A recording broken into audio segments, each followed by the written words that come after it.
Hello la famille, hello peuple du Seigneur, hello la communauté.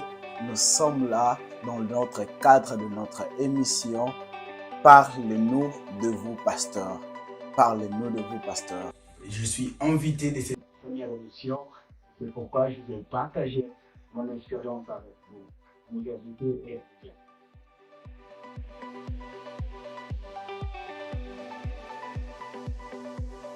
Je suis le pasteur Lionel Koubatila, Ricardo pour les autres, et c'est par la grâce de Dieu que nous servons le Seigneur aujourd'hui.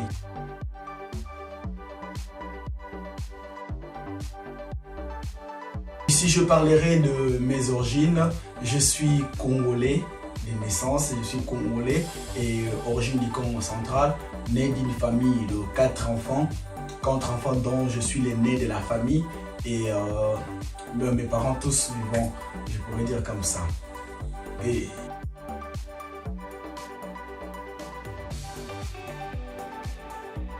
oui, j'ai connu le Seigneur, c'est depuis 2006. En 2006, j'étais dans un groupe de jeunes, du quartier et c'était moi qui étais le président du groupe, mais il y a au travers d'un frère du quartier aussi qui m'a aidé à s'approcher à Dieu et de connaître Dieu.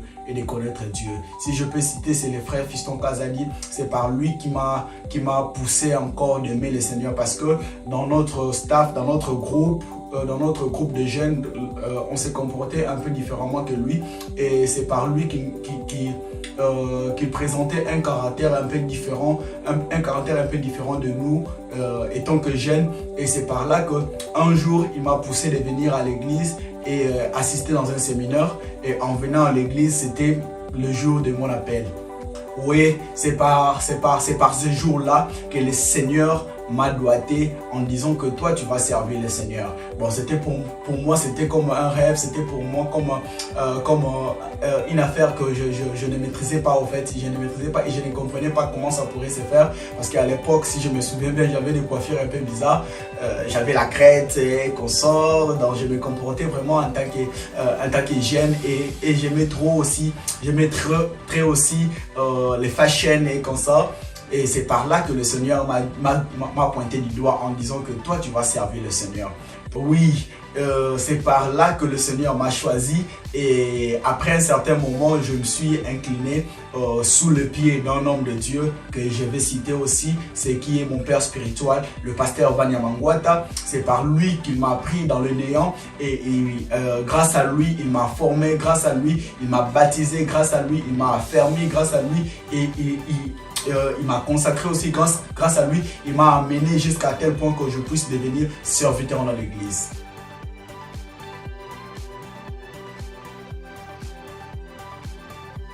Oui, c'était un peu compliqué, c'était un peu différent, parce que de nature, avant, j'étais un peu timide, du genre que je parlais pas beaucoup devant les gens, et parce que d'abord que j'ai bégayé, et c'est grâce à lui qui m'a forgé et qui m'a formé en disant que non, tu peux mieux faire, parce que dans la Bible, il y a aussi des gens qui bégayaient, qu'on sort, mais le Seigneur l'avait choisi pour servir le Seigneur. Oui, un jour, il m'a dit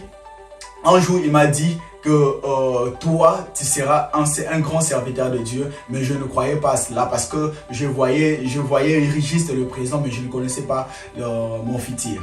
Oui, par lui, j'ai été vraiment formé, par lui, j'ai été vraiment forgé. C'est par lui que Dieu est passé pour m'amener dans un terrain où que je devais vraiment comprendre qui est le Seigneur pour moi. C'était vraiment important pour moi, et par la grâce de Dieu, Dieu a permis. Oui, c'est par lui que je me suis devenu serviteur à l'église. Bon, avant, j'étais technicien à l'église, arrangeur de sons et consorts, et regroupeur des instruments après les guildes. Mais un jour, il m'a dit que dans toi, tu vas servir le Seigneur. Et je m'en doutais vraiment beaucoup, parce que je ne savais pas comment commencer et comment en finir. Mais il m'a commencé avec la modération et consorts à l'église. Et à cette époque-là, je me souviens encore, il n'y avait pas des instruments complets. Donc, c'est-à-dire, on modérait avec avec les tam-tams, et c'est parti comme ça. c'est parti comme ça. Mais pour moi, ça a été vraiment une grande école parce que ça m'a forgé et ça m'a donné le caractère de l'intercesseur. Et c'est par cette pratique-là qui m'a permis d'être aujourd'hui ce que je suis. Oui, j'aimerais jeter vraiment beaucoup de fleurs pour lui parce qu'il a beaucoup contribué sur ma formation et pour ce que je suis aujourd'hui.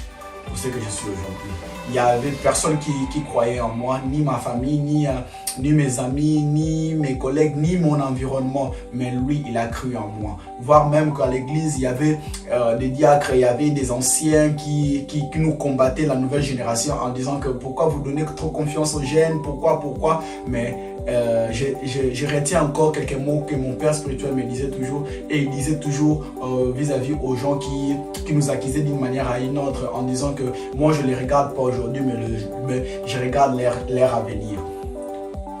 Oui, c'est par cela que Dieu a fait qu'aujourd'hui que nous puissions être ce qu'on est aujourd'hui.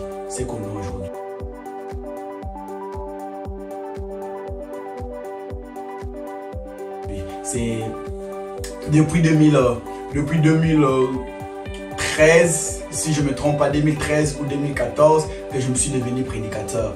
Parce que depuis tous ces temps-là, j'ai prêché à la jeunesse, j'ai prêché dans les retraites, j'ai prêché entre nous, mais je n'étais pas encore prédicateur connu ou prédicateur dans les grandes assemblées. Mais en 2013, le Seigneur a permis qu'une nouvelle génération puisse monter à l'église, et c'est par là que mon père spirituel nous a découvert dans la jeunesse et nous a fait prédicateur de l'église. Oui, à ce temps-là, on a commencé, moi je me souviens encore, ma première prédication était Seigneur, rends cette génération capable et responsable, si je ne me trompe pas. C'était dans une convention de jeunes. Et la convention de jeunes a été organisée par nous, les jeunes. Et comme j'étais président de jeunes, et je parlais avec mon père et j'organise une convention et il m'a dit que ça serait mieux que toi aussi tu puisses être parmi les orateurs. C'était ma toute première fois de prêcher dans la grande assemblée. Et lorsqu'on a fait des affiches, comme j'étais aussi étudiant, j'étais un peu comme ça, et on a fait des affiches, on a fait des annonces, on a fait des banderoles.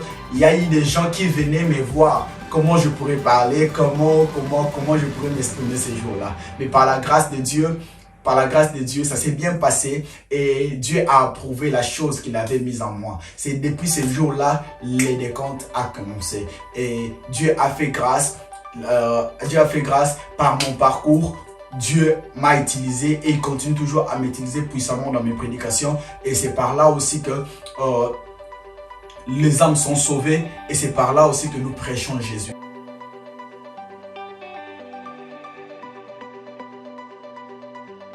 Oui, je pourrais dire que je suis une fierté pour mon père spirituel, je suis une fierté aussi pour ma famille parce que dès mon origine, comme je l'ai dit, il y a eu ma famille qui était tous catholiques, mais grâce à moi, aujourd'hui ma famille sont dans les réveils et ils sont baptisés et ils sont affermis dans les réveils et je pourrais juste bénir Dieu pour ces parcours. Oui, par la grâce de Dieu, Dieu a permis que je puisse d'abord connaître le Seigneur afin que de ramener ma famille aussi en Dieu. Aujourd'hui, je peux bien témoigner qu'il y a ma mère qui sert Dieu, il y a mon petit frère qui sert Dieu, il est dans le bon chemin de Dieu et c'est un serviteur de Dieu, donc je bénis Dieu pour ça.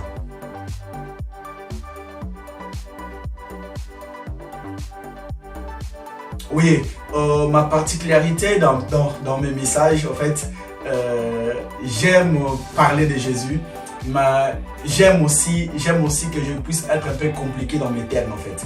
J'aime aussi être compliqué dans mes termes, c'est-à-dire ramener des choses que les gens puissent se poser beaucoup de questions, mais en réalité, c'est pas de grandes choses. Bon, j'aime un peu compliquer la nature, mais en réalité, c'est pas une complication. Donc, je suis comme ça dans mes prédications. Toujours apporter la touche que j'ai sur tout ce que les gens peuvent savoir.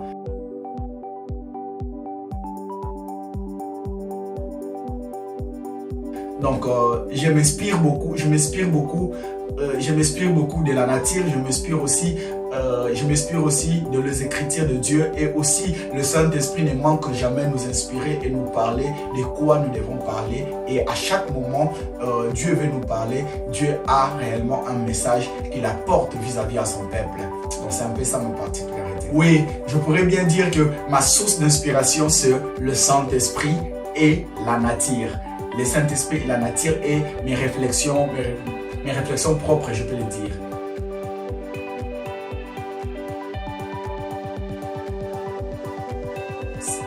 Oui, c'est depuis 2022 que je suis en Angleterre, et par la grâce de Dieu, je suis en train de servir le Seigneur dans la communauté Sound of Trumpet avec le pasteur Danny Mikimini, qui est notre représentant légal de la communauté. Oui, c'est une communauté, d'abord, c'est une communauté sérieuse, c'est une communauté bien par laquelle que, je me suis intégré là-dedans, et aujourd'hui je suis parmi le pasteur assistant du représentant légal de l'église ici à Bradford, et par la grâce de Dieu nous avançons et Dieu ne cesse jamais de nous faire de merveilles. Oui, ma relation avec le représentant légal de la communauté, le représentant légal, avant qu'il puisse d'abord être pasteur à l'église, c'est-à-dire il est aussi mon beau-frère, parce que c'est le grand frère à ma chère épouse, donc je sers Dieu dans ma belle famille, je peux dire comme ça. Oui, effectivement, il y a la part des choses, parce qu'il y a la part de Dieu et il y a la part des hommes. Donc je lui respecte beaucoup, étant que d'abord pasteur, étant que notre supérieur à l'église, et aussi étant que grand frère, et aussi étant que beau-frère. Donc l'option beau-frère vient en dernier lieu. Je le respecte d'abord étant que notre responsable à l'église, parce qu'il est notre pasteur responsable, et après au second lieu, je le respecte étant que grand frère, parce qu'il est aussi âgé en âge que moi, et la troisième position étant que mon beau-frère, parce que je épousé dans sa famille.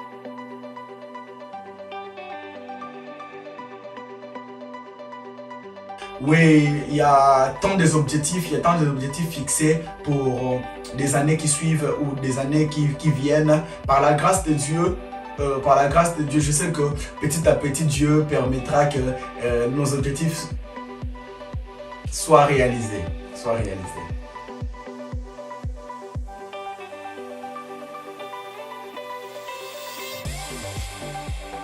Oui, à qui pourrez-vous tirer référence? Je pourrais bien le dire aujourd'hui, référence en qualité d'une personne que j'admire beaucoup et j'aime beaucoup écouter, c'est le pasteur Atoms et le papa Roland Dallot et le pasteur Atoms. Bon, en fait, particulièrement, je suis un enseignant aussi de la parole de Dieu, prédicateur, enseignant, écrivain, une personne qui s'inspire beaucoup aussi dans les Écritures, et j'aime la façon de l'interprétation de l'Écriture du pasteur Atoms et le papa Roland Dallot. Et en termes de puissance, j'aime mon père spirituel.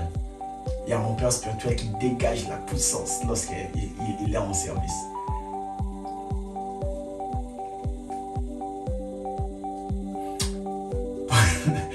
Pourquoi avez-vous des thèmes compliqués? Oui, parce que j'aime toujours apporter une touche particulièrement de moi.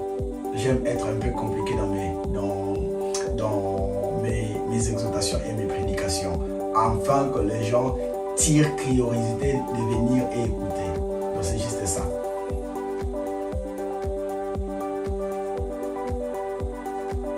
Oui, quel est mon apport à la communauté Sound of Trumpet? Oui, mon apport est que d'abord je suis jeune, j'ai beaucoup d'ambitions, j'ai beaucoup de choses à apporter. C'est une communauté que je me suis intégrée, ça fait déjà pratiquement une année que je pourrais me dire comme ça. Et c'est par la grâce de Dieu qu'on essaye d'apporter ce qu'on pourrait apporter, malgré nos faibles moyens, malgré nos insuffisances matérielles. Mais par la grâce de Dieu, de l'EP que nous avions, ça nous permet d'exploiter et de faire encore connaissance ou d'apporter une nouvelle touche dans tout ce que nous faisons. C'est-à-dire, nous travaillons dans la technique, je suis entre-temps dans la logistique, je suis dans l'administration, je suis pasteur, je suis dans le pastorat, je suis dans l'intercession, donc je suis dans tout, je peux dire. Donc je suis dans tout. Je viens à temps à l'église pour arranger, je viens à temps à l'église pour ouvrir les portes, donc je me suis intégré et je cherche toujours à apporter ma touche particulière à l'église. Donc si je pourrais dire de mon apport dans la communauté, c'est-à-dire nous voulons un peu faire les choses d'une manière autre. Et malgré nos faibles moyens, malgré nos petits efforts, nous voulons un peu ramener quelque chose sur le plan numérique, sur le plan croissance spirituelle, sur tout le plan en fait. C'est tout le plan. C'est tout le plan.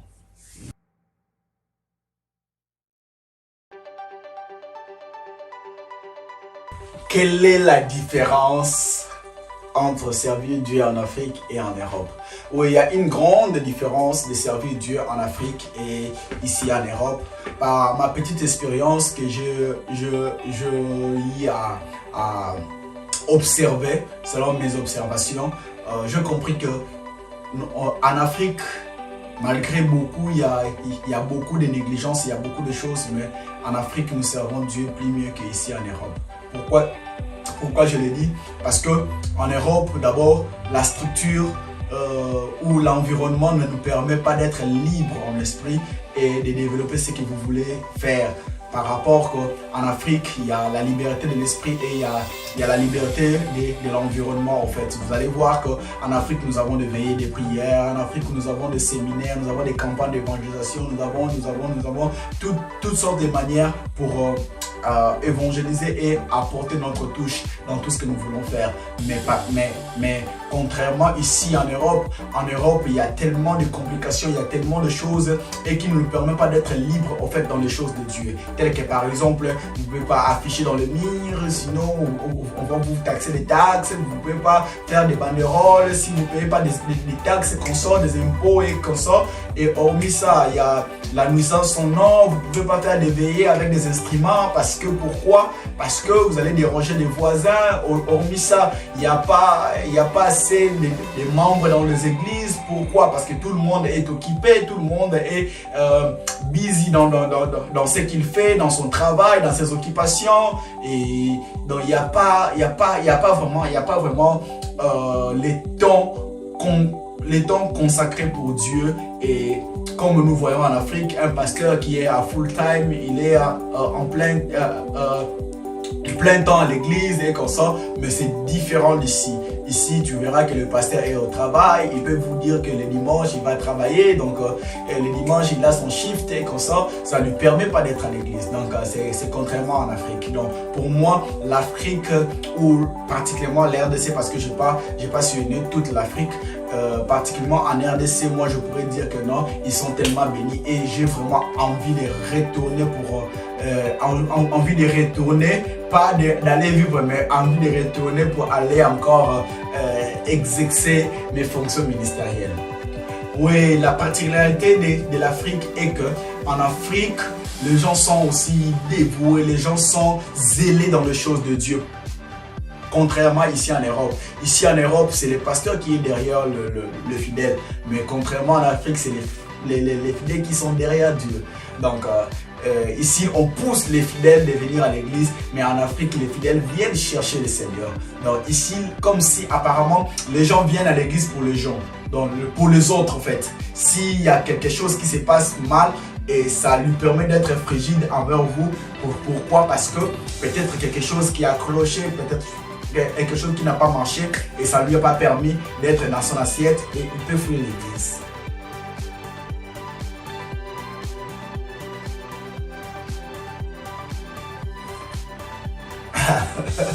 La dernière question, en fait,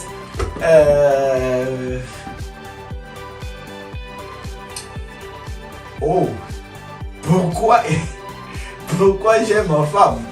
Ouais, j'aime ma femme parce que c'est ma moitié, c'est ma meilleure amie, c'est une confidente pour moi. C'est une personne que j'ai accepté de partager toute ma vie ensemble avec elle. Et c'est vraiment mon support. C'est vraiment mon support en tous les sens, dans tous les sens, pardon. Je voudrais dire dans tous les sens. Dans la spiritualité, physiquement, moralement, financièrement et dans tous les sens. Donc, il est vraiment mon support. Parce que grâce à elle, et lorsque je suis abattu, c'est elle qui me relève pour me dire que non, courage, ça ira et comme ça.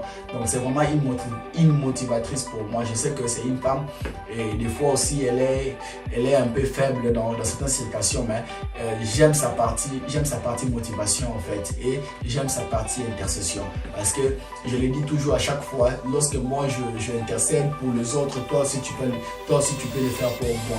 Donc c'est vraiment une meilleure amie pour moi, c'est vraiment un amour pour moi, c'est une meilleure personne pour moi, et je pourrais dire aussi que c'est la mère de mes enfants. Donc la mère de mes enfants, lorsque je regarde mes enfants, lorsque je regarde tout ce qu'elle fait pour mes enfants, et je vois qu'il y a une reproduction de moi en fait sur terre. Donc elle est tout pour moi,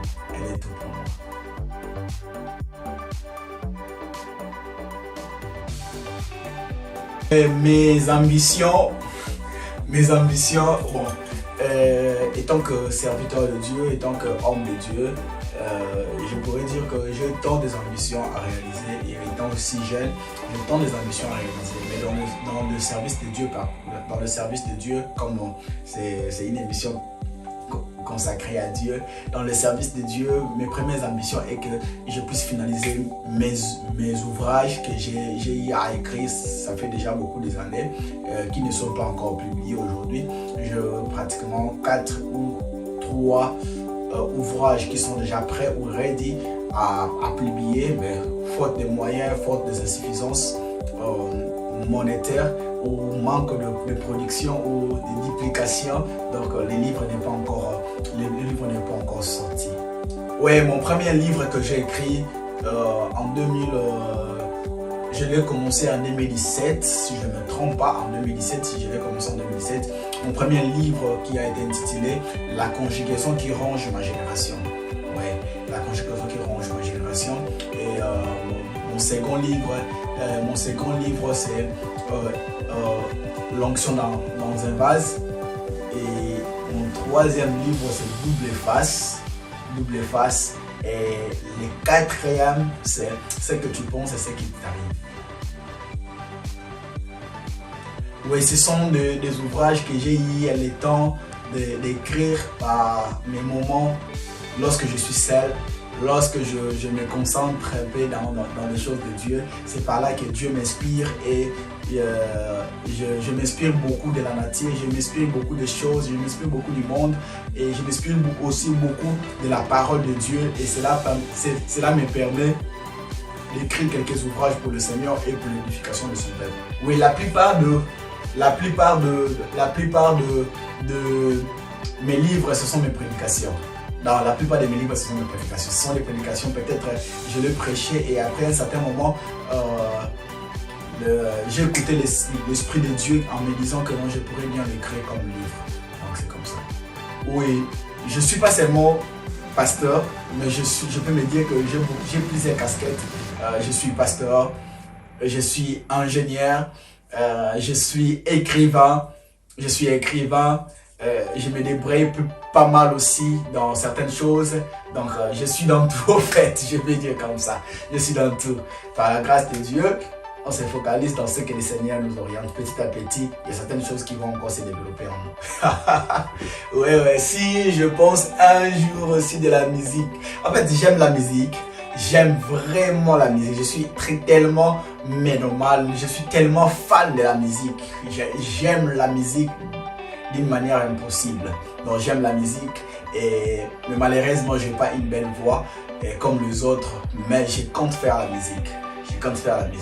Même en slamant, mais je vais le faire. Il y a une chanson que j'ai écrite en 2016, je ne me trompe pas, 2016, avec le frère Yves Rasseré, je le salue aussi. En passant, j'ai écrit une chanson, Je te lève. oh, c'était une chanson tellement merveilleuse. Comme lui fait du rap gospel, moi je pourrais bien faire les slams. Et c'était comme ça notre collaboration. On pensait vraiment le produit, on pensait vraiment le faire sortir, mais malheureusement Dieu n'a pas permis que les projets puissent aboutir jusqu'à la fin. Il y avait déjà les beats, il y avait déjà tout ce qu'on avait prévu pour la chanson puisse sortir. Et c'était ce qui nous restait était que nous puissions partir au studio pour faire pour poster les voix et finir les refrains. On n'a pas eu à arriver à notre fin de projet, mais je sais qu'un jour je vais répondre. Je vais répondre. Oui, comme je l'ai dit que je suis, comme je l'ai dit, je suis écrivain. Je suis écrivain. Je m'inspire un peu beaucoup des écritures et le Seigneur m'aide vraiment. Le Seigneur m'aide à chaque moment que je peux m'asseoir comme ça et il y a tant de pensées qui me viennent et je peux aussi écrire une chanson, je peux aussi créer quelques paroles qui pourraient être aussi bénéfiques ou avantagées pour le royaume et pour l'avancement du gospel. Oui, par la grâce de Dieu, je bénis cette année 2023. Je sais que Dieu ne manquerait pas de nous faire du bien. Merci beaucoup. À notre prochain numéro. Merci.